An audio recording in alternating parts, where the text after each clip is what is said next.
A Lídia balançando a cabeça. Eu não tenho Rodriguetes. Aqui todo mundo é discípulo de Jesus. Então domingo que vem é dia de você estar aqui com ou sem pastor Rodrigo. Amém, irmãos? Amém. Igreja que tem maturidade espiritual, ela se reúne não apenas para ouvir a palavra, ela se reúne para congregar, para ter comunhão.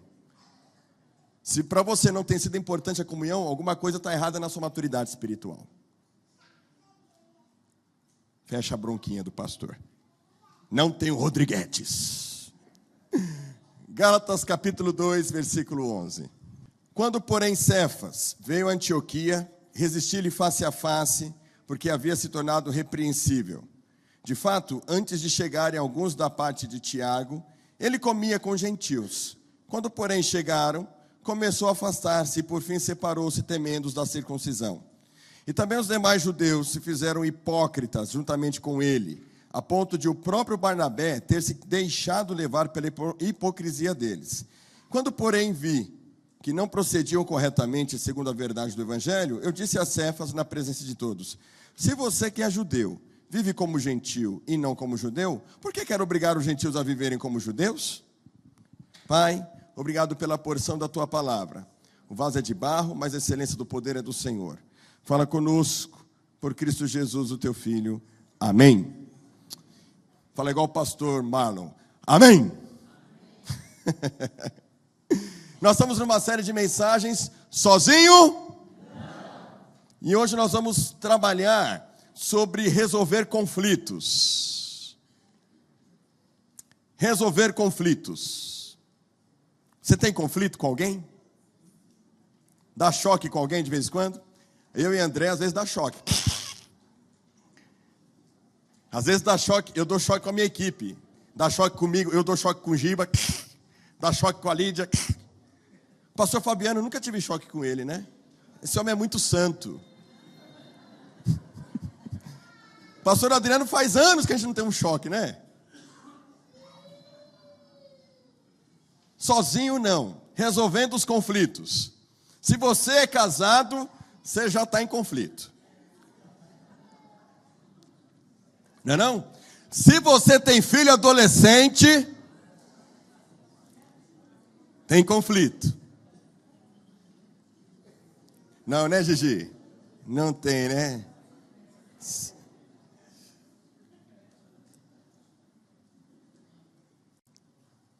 Se você faz parte de um grupo, agora não são mais adolescentes, são jovens, né? A equipe de liderança dos jovens.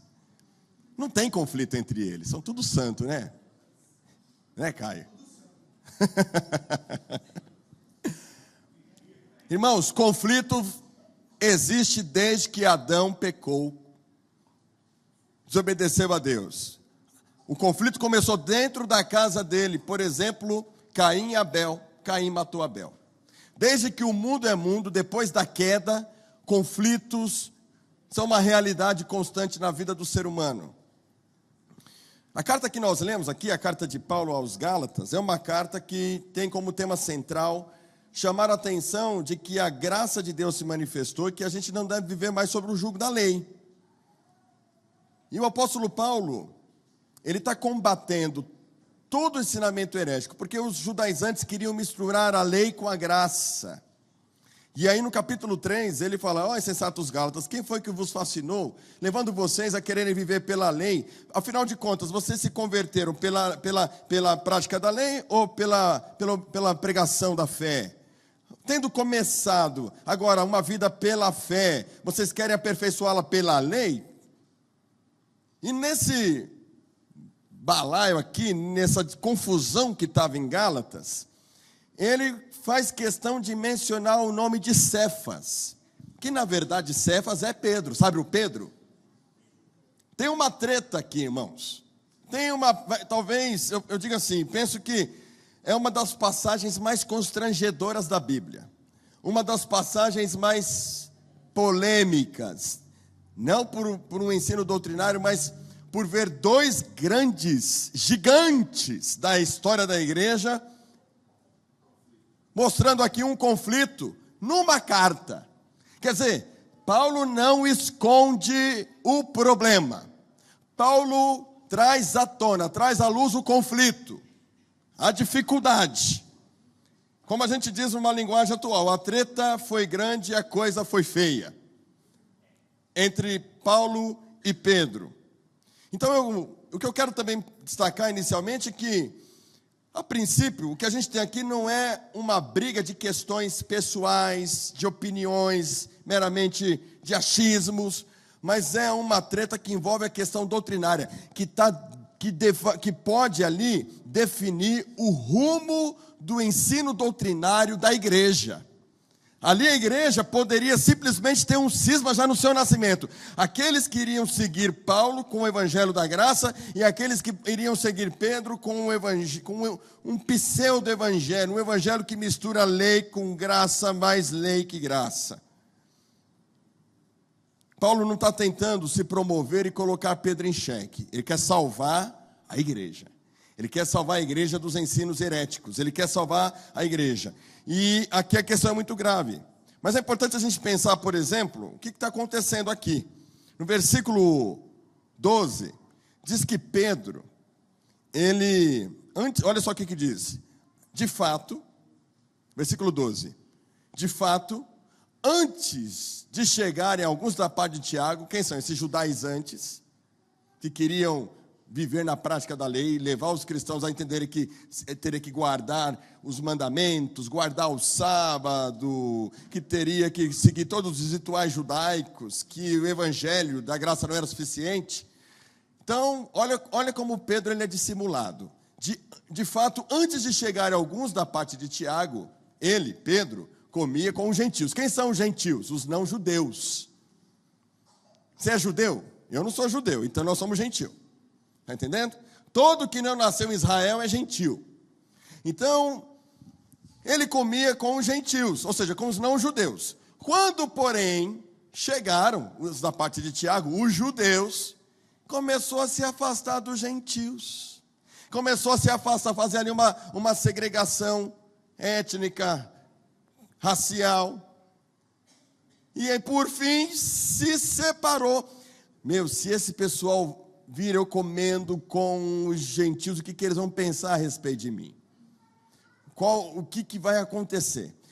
E o que está acontecendo aqui, irmãos? Ele está com medo, temendo os da circuncisão. O que é circuncisão? Circuncisão é uma cirurgia hoje conhecida como remoção da fimose, né? Então, todo judeu ele é circuncidado para cumprir o ensinamento lá, a aliança de Deus com Abraão, que toda criança nascida até o 8º dia tinha que ser circuncidada, marcada. Essa era a marca do judeu.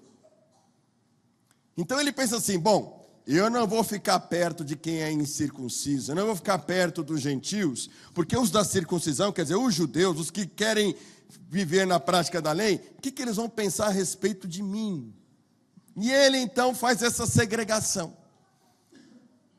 É tipo assim, você tem para os adolescentes, os meninos entenderem aqui, né? Você é torcedor do São Paulo, e você faz amizade com um corintiano.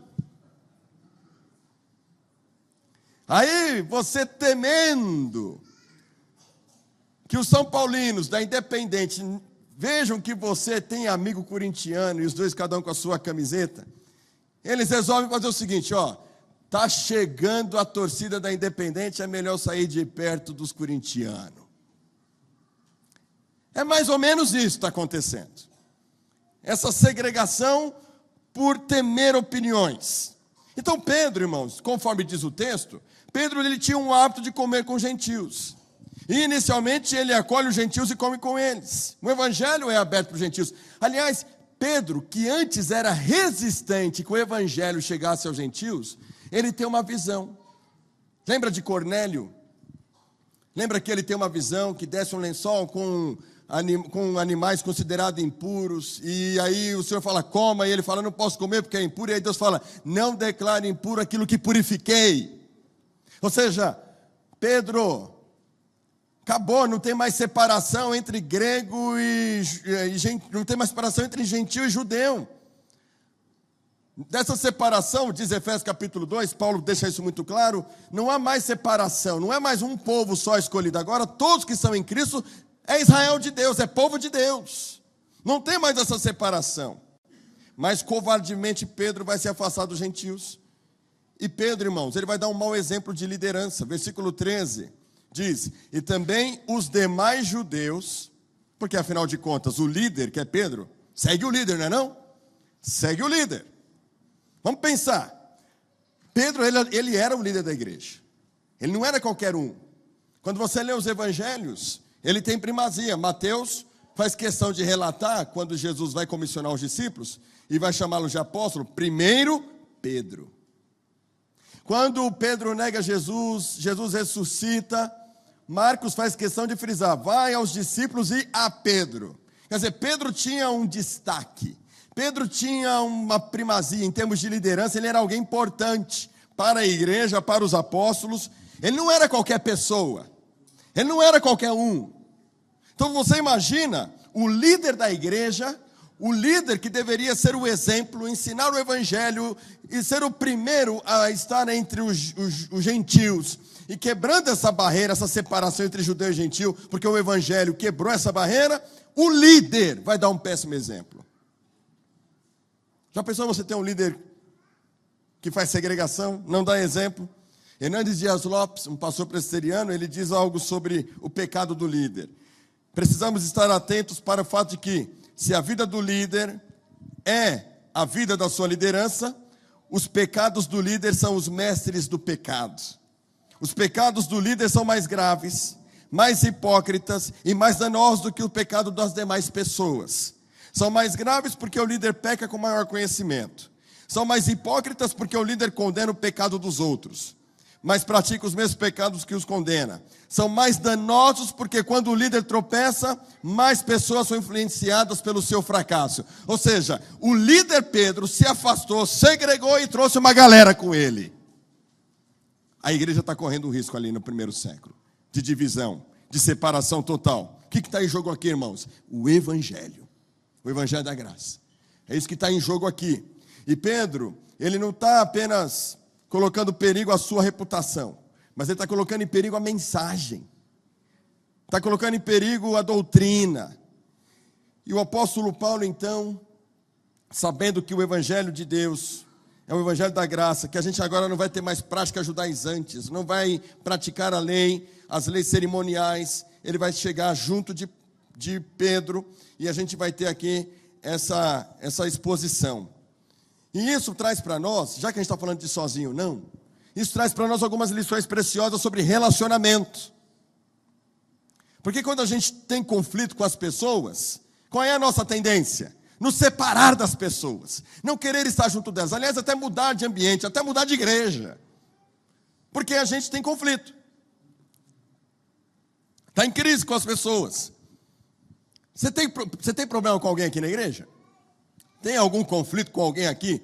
Aquele irmão, como dizia o pastor Dori, né? Meu santo não bateu com o dele. Tem conflitos? Como é que a gente vai viver, irmãos, uma vida em comunidade, se a gente ter conflito? Todo mundo vai ter. A questão é o que a gente faz com o conflito. O que a gente faz quando a gente tem crise com as pessoas? Temos que entender a fonte dos conflitos e entender como resolver o conflito. A gente detesta conflito. Na verdade, às vezes a gente até se anula por causa do outro, querendo evitar conflitos. E aí é mais fácil se afastar das pessoas do que resolver o conflito com a pessoa. Falar assim, quer saber de uma? Não vou brigar com você, cada um na sua, e vida que segue. E lá na frente tem que resolver o conflito. É isso, irmãos. Sozinho não, amém? Mas, como dizia a mãe do Zé Machado, viver com os irmãos no céu, ó que glória, viver com os irmãos na terra é outra história. A gente detesta conflito. Agora, o conflito existe por quê? Porque às vezes a gente rejeita ouvir a verdade, porque a gente não sabe como colocar a palavra, e nenhum de nós gostamos de conflitos. Então chega um momento em que a gente tem que resolver o conflito. Pedro simplesmente parou de ser exemplo. ele foi o pivô de um grande conflito na vida da igreja. A sua conduta foi irrepreensível. Agora, por que Pedro ele conflita, irmãos? Versículo 12. Quando, porém, Cefas, que é Pedro, veio a Antioquia, resistiu-lhe face a face, porque havia se tornado repreensível. De fato, antes de chegarem alguns da parte de Tiago, ele comia com gentios. Quando, porém, chegaram, começou a afastar-se e, por fim, separou-se, temendo os da circuncisão. Por que a gente acaba tendo conflitos? Por medo. Primeiro, temendo. Por medo. Pedro não tinha nenhum problema em comer com os irmãos no começo. Mas, de repente, chega ali uma notícia. Olha, os de Tiago estão chegando. Tá bom, então não vou mais ficar no meio deles. Por medo, Pedro estava negociando a essência da graça. Por medo, Pedro começa, talvez, fazer essas perguntas. O que vão pensar de mim? O que vão achar? Começa então a presumir, começa a se intimidar. E os conflitos aparecem hoje, irmãos, pelos mesmos motivos. Por causa da presunção. Às vezes uma palavra que coloca, às vezes uma maneira como diz. E a gente vai presumindo. Por exemplo, um exemplo bem besta, mas que é bem do dia a dia das pessoas. Acabou o culto, você vai embora. Você já está com o coração meio peludo, como diz o pessoal. Aí, eu olho lá, pastor Fabiano. Eu já chego aqui pensando, pastor Fabiano não ligou para mim. Pastor Fabiano não se importa comigo. Pastor Fabiano não está nem aí. Pastor Fabiano não me visita. Ninguém está nem aí para mim. Termina o culto. Você fica esperando o pastor Fabiano te cumprimentar. Pastor Fabiano está com a cabeça cheia de coisa, de repente ele passa pelo corredor, ele passou do seu lado e ele não te cumprimentou. E aí você fala, tá vendo? Eu sabia. Sabia. Minha suspeita se confirma. Porque você presume, porque você julga pela aparência. Presumir é julgar pela aparência. Aí, falei tal coisa, eu acho que tal irmão não gostou. E aí se fecha. E o medo, irmãos, medo é a base de muitos dos conflitos. Não sustentamos então a verdade. A gente vai presumindo. Tem um amigo aqui nosso, né, que já não está mais na nossa igreja, presbiteriano, e ele dizia algo, uma frase que não está na Bíblia, mas tem princípio ali, que diz assim: é melhor ficar vermelho na hora do que amarelo o resto da vida. Ou seja, se a coisa não está boa, não fique presumindo. Chega junto e fala, eu fiz alguma coisa para você? De repente isso é doideira sua, mas se você chegar para a pessoa e confrontar, a pessoa toma até um susto. Não, você não fez nada para mim. Muitas vezes a gente vai ficando sozinho na igreja, sozinho em casa, porque a gente vive dentro de um mundo de presunções, por temor, cristãos intimidados, gente intimidada. Outra coisa que a gente vê aqui, irmãos, como fonte do conflito é a hipocrisia. E também os demais judeus, versículo 13, e também os demais judeus se fizeram hipócritas juntamente com ele. O que é hipocrisia? A palavra hipocrisia vem do grego, que significa atuar, significa fazer fita, fingimento. Sabe, quantos amam a Deus aqui? Você ama a Deus, amém?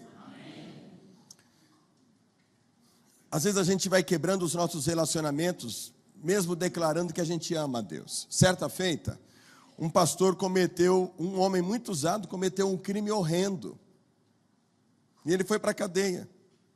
E um outro pastor chegou lá e foi visitá-lo e perguntar para ele.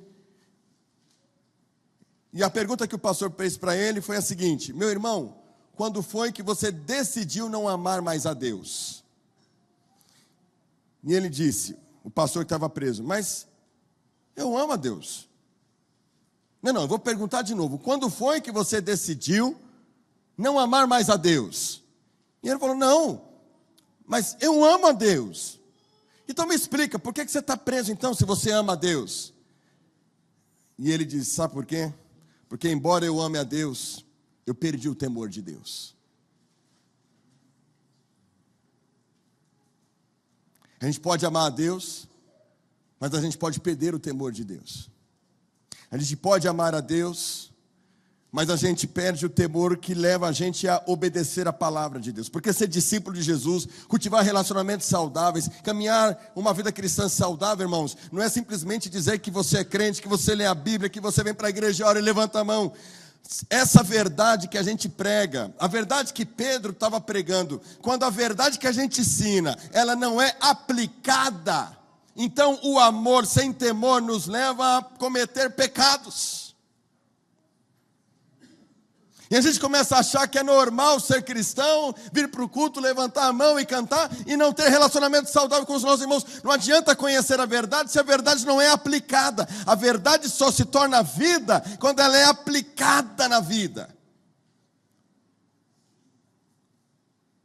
E aí então a gente amadurece, porque a gente só amadurece quando a Bíblia é colocada em prática, não quando ela somente é lida, ou quando a gente diz que ama a Deus e esse amor não nos afasta do pecado,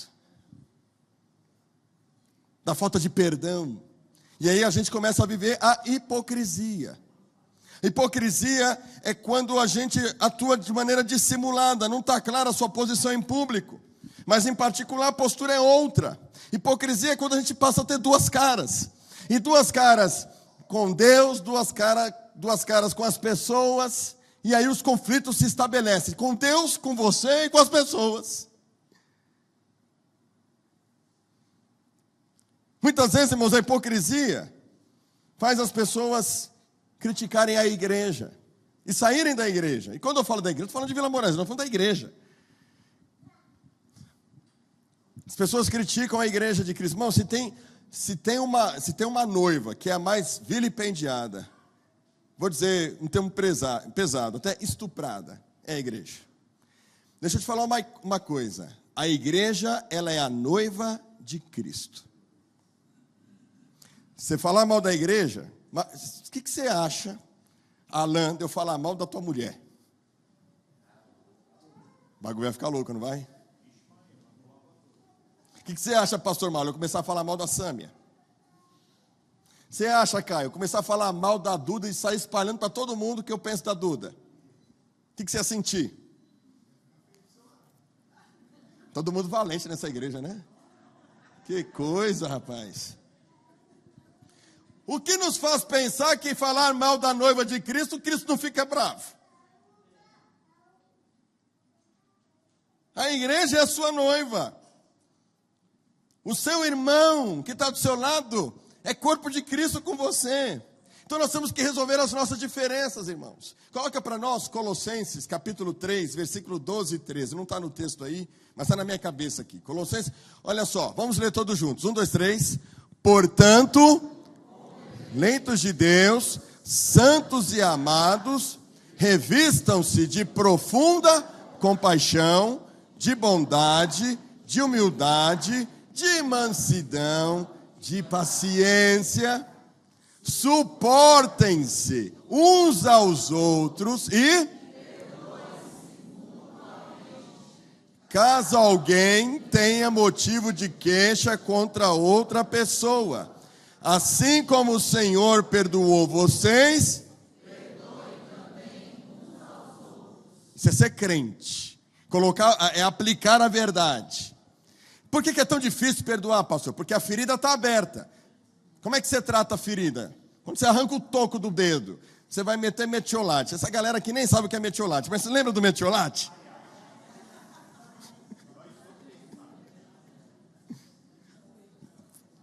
Dói porque está trabalhando nas feridas lá, está matando as bactérias, está limpando, é antisséptico. O perdão é a antisepsia da alma. Por isso que dói. Mas se a gente não tratar, irmãos, a hipocrisia vem. O que é? A hipocrisia, ela é como uma ferida mal curada. A hipocrisia é aquela casca que faz na ferida, que por baixo está cheio de pus. Você pensa que está curado, mas se encosta, ninguém pode encostar. Às vezes você reage até, aí você precisa fazer, aí a galera vai fazer terapia. Terapia é importante, mas tem que pedir perdão também, tem que colocar a palavra de Deus em prática, amém, irmãos? Por que ocorre o conflito? Por causa de legalismo. Versículo 14. Quando, porém, vi que não procediam corretamente, segundo a verdade do Evangelho, eu disse a Cefas, na presença de todos: se você que é judeu vive como gentil e não como judeu, por que quer obrigar os gentios a viverem como judeus? Por que você quer deixar o legalismo imperar? E aqui, trazendo uma aplicação para nós hoje, porque embora a gente não viva mais dentro dessa perspectiva de legalismo, mas aqui é uma característica do conflito. O que está por trás desse conflito, irmãos? Conduta e estilos, opiniões, nos fazem ter conflitos. E eles, de fato, são os grandes problemas da convivência na igreja. Qual vai ser a cor da parede? Qual vai ser a iluminação? Esse tapete vai ser amarelo? Vai ser... E a gente começa a ter conflitos por causa de coisas tão pequenas. Na verdade, assim, todos nós vamos ter conflito. A partir do momento que você acorda, você já está em conflito. Qual é a roupa? Somente as mulheres. Qual é a roupa que eu vou usar? Como que eu vou arrumar meu cabelo? O conflito faz parte da nossa vida, desde a hora que a gente acorda. A questão é como você lida com os conflitos. E o grande drama do porquê que a gente conflita com as pessoas é que a nossa exigência de que os outros nos satisfaçam, muitas vezes são irreais, são impossíveis de acontecer. E aí nasce o conflito. Certa feita, uma pessoa saiu da nossa igreja porque disse que eu não visitava. Ela com... e aí eu fui... Assim, tinha uma época que eu fazia relatório de visitas. Hoje eu já não faço mais. E por incrível que pareça, aquela pessoa foi a pessoa que eu mais visitei no ano.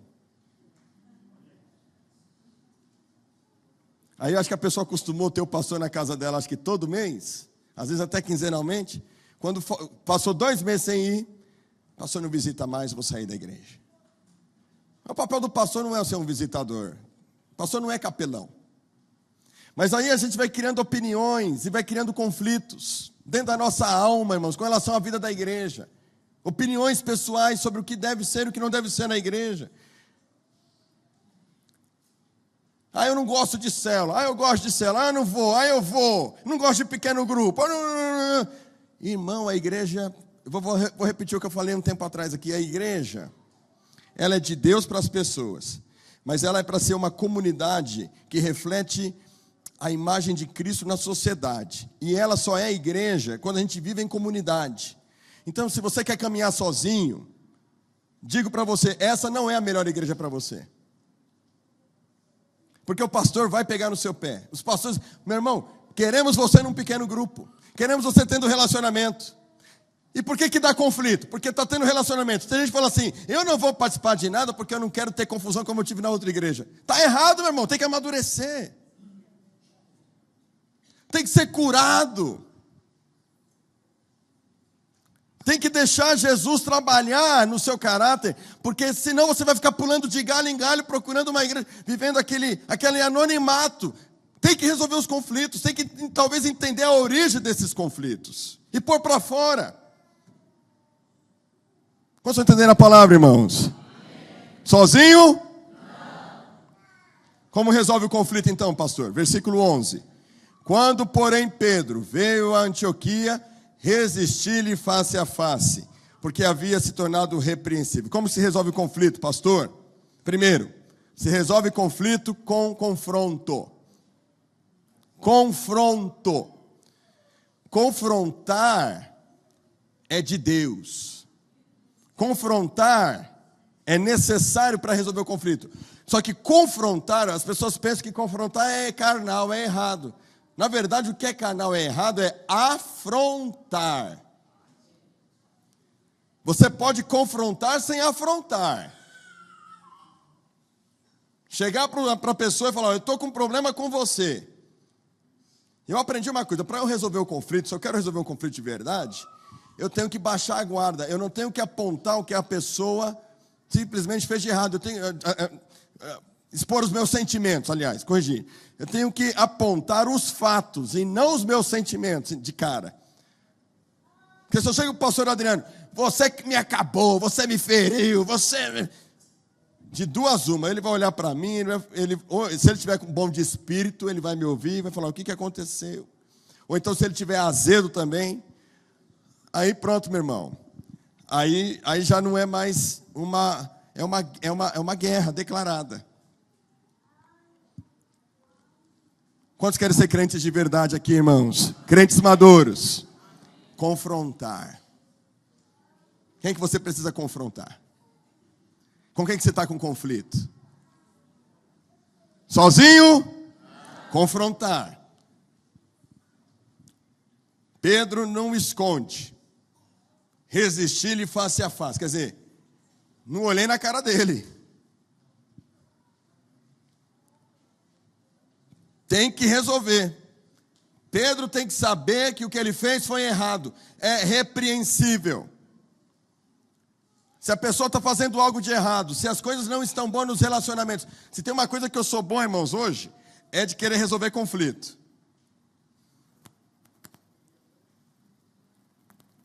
Por causa de conflitos, pessoas deixam de exercer ministérios na igreja. Porque às vezes o líder que está ali, cuidando do ministério, não sabe lidar com a outra pessoa que é diferente dela. E aí, por causa do temperamento do fulano, do beltrano, prefiro não estar perto de mim. Então o que a gente vai fazer com esse irmão que é mais difícil? A gente vai isolar ele, vai falar, fica aí sozinho. Sozinho sim, porque eu não quero você no meu time. Sozinho sim, porque o seu temperamento não combina com o meu. Sozinho sim, não quero você no louvor. Sozinho sim, não quero você no grupo pastoral. Sozinho sim, não quero você no acolhimento. Sozinho sim, não quero você na minha célula.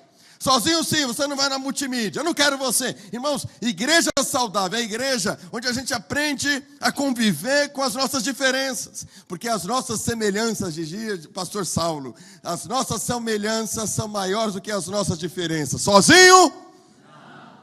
Tem que resolver o confronto. Tem que confrontar, tem que resolver o conflito.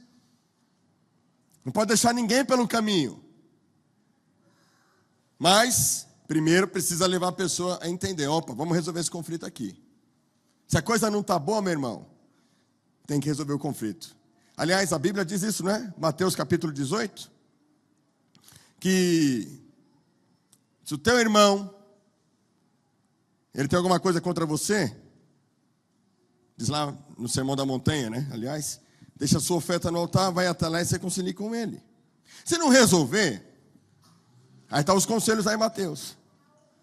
Chama testemunha. Se com testemunha não resolver, leva para a igreja. Se mesmo assim não resolver, trata como ímpio. Trata como realmente é gente ainda que não se converteu.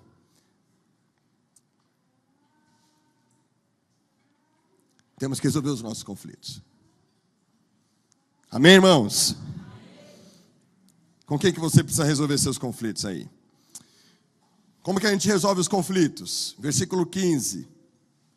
Aliás, versículo 15 e 16. Nós, Paulo dizendo para a igreja da Galácia, nós judeus por natureza e não pecadores entre os gentios, sabendo contudo que o homem não é justificado por obras da lei, sim mediante a fé em Jesus Cristo, também temos crido em Cristo Jesus para que fôssemos justificados pela fé em Cristo e não pelas obras da lei. Pois por obras da lei ninguém será justificado. Paulo está dizendo por que ele brigou com Pedro. Ninguém é justificado por obras da lei, praticando os legalismos, as leis cerimoniais. É justificado pela fé, pela graça de Deus mediante a fé. Ou seja, o que Paulo está fazendo aqui? Temos que ser pela verdade. Como que a gente resolve conflitos? Sendo pela verdade. Sendo pela verdade. E aí, por fim, irmãos, para terminar, o que é importante para a gente resolver os conflitos? A gente precisa preservar a reconciliação. Coloca para nós, João, por gentileza, 2 Coríntios, capítulo 5, versículo 18. 2 Coríntios 5, 18. Ora, tudo isso provém de Deus, que nos reconciliou. Éramos inimigos de Deus. Éramos separados. Então, Ele nos reconciliou consigo mesmo por meio de Cristo e nos deu o ministério o crente em Jesus Seu chamado é para promover a reconciliação entre Deus e as pessoas e entre as pessoas. Nós somos as pessoas que levam a paz, que resolvem os conflitos. Continua. E a saber que Deus estava em Cristo reconciliando consigo o mundo, não levando em conta os pecados dos seres humanos e nos confiando a palavra da reconciliação. O Evangelho, irmãos, é uma mensagem de reconciliação, é de perdão. É preciso amar a Deus, mas temer a Deus. Quer dizer, colocar a palavra de Deus em prática. É preciso resolver os conflitos. Eu sei que não é fácil. De tempos em tempos, eu tenho que resolver conflitos. De pessoas comigo e de pessoas com pessoas. Porque a gente ainda não está no corpo glorificado. Os conflitos vão acabar quando a gente estiver lá no céu. Mas enquanto não chega a hora de ir para o céu, a gente tem que resolver os conflitos aqui, para a gente não perder o céu.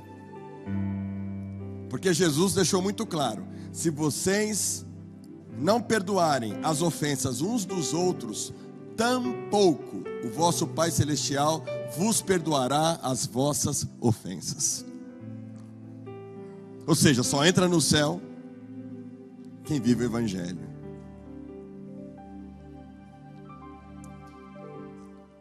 Sozinho não.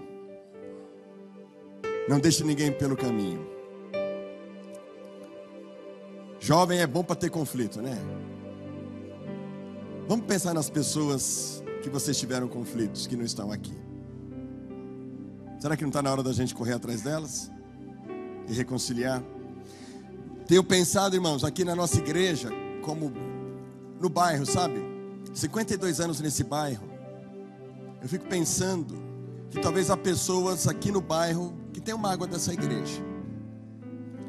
Tenho falado com o pastor Fabiano, conversei com a Terê. Falei, está na hora da Vila Moraes descer aqui no bairro e talvez pedir perdão. Resolver os conflitos. Jesus orou: eu oro para que eles sejam um, como eu e tu, Pai, somos um, para que o mundo creia que tu me enviaste. A maior maneira de nós pregarmos que Jesus Cristo é a verdade e é o Salvador é por meio da unidade da igreja. Quando a igreja é unida, tem paz. Eu louvo a Deus, irmãos, porque essa igreja é uma igreja que tem paz. A igreja de Vila Moraes é uma igreja saudável, mas a gente pode crescer um pouco mais nos nossos relacionamentos. Quantos querem ser essa igreja saudável e ser crente saudável aqui em Jesus? Vamos ficar de pé?